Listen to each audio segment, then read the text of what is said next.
Yo, what's up everybody? Welcome back. Today I'm going to be showing off the new canopy I got for my FlightClub Proton. This is from GIMP3D.com. Put a link in the description down below. And this is, I think they're calling this the hybrid skeleton TPU canopy. So I was running the standard canopy and it's a pretty good canopy. A couple of things I didn't like about this canopy was it's very enclosed and cramped in here. So when you're kind of getting your build put together and trying to get your canopy down, it's hard to see what's going on in here as you close this up. And I was like, my pigtail kept getting bent out of shape, and then the camera mount is pretty high on this canopy, so it means less props and motors in your FPV feed, but I found that a little bit tricky to get used to. It does kind of mess with your perspective a little bit. And let me see if I can angle this just right so you can kind of see how much higher the placement on the camera is on the original canopy. This does offer really good protection. I did like it, but I didn't like that I was kind of unable to see what was going on at the top of my stack once you had this thing bolted down. This one is a lot more open. This is going to offer less protection, but I prefer the trade-off of kind of being able to see my video transmitter and my pigtail and see what's going on in there so I can check everything out. It's lower profile, obviously. I also like that I use a 2.3 Runcam lens, which sticks out significantly more than the 2.1, which I think is more popular. And the little ridges here that protect the camera lens are stick out a little further, so the camera's inside a little better, whereas with this canopy, the lens was kind of coming right flush with the opening. So a little bit better protection there. Camera angle looks like you can adjust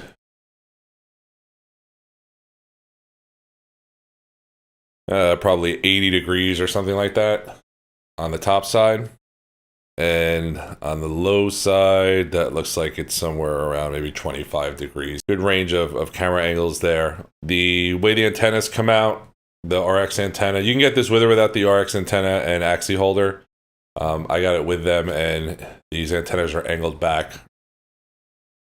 When you do kind of crash and end up on your back, the Axii is going to take the brunt of the scraping. You can see I've kind of already scraped it up a little bit there. On this one, the top of the canopy is really where you end up landing. So the protection is a little bit better here. This is a lot more stylish, a little more streamlined, way more accessible.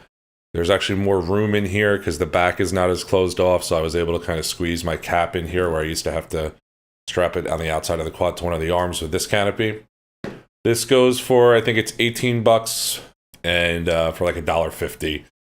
They'll throw in some standoffs and some of the hardware you need. It doesn't matter which version of the Proton frame you have, whether it's a skeleton or the canopy or whatever, this will fit. So far I really like this. It was a cool kind of upgrade. I wish that FlightClub FPV was offering this, as a canopy option when you bought the Proton, because I would definitely recommend this canopy over this canopy. I got Spedix 4-in-1 30 amp BL S, CL Racing F4S, Unify Pro Race HV in here, Stubby Axii antenna, and T-Motor F40 Pro version 2 2400 kV. So that's kind of how I've been running this thing. I do have the arm guards already from GIMP3D as well. These are really cool. What I like about these is they just slip on, so if you need to change an arm, you just kind of yank these off. I'm not going to do it now because they're on there really good. They don't really come off, but you can just slide these off and then change an arm and slide the new ones back on. If you haven't seen this canopy before, definitely check it out. If you've got a Proton, I think this is going to be the way to go. No real way to strap a GoPro to the top of this thing unless you get really creative, I guess. It's not really designed for that. If you're using a canopy like this in a racing quad, you're probably not worried about that, although I would like to see a canopy option that could accommodate a GoPro just for the hell of it. It's made of TPU, so it's flexible. This is going to be the way to go. If you've got a Proton, definitely recommend grabbing one of these canopies. And the arm guards as well, definitely worth it. Thanks for watching, guys, and I'll catch you next time.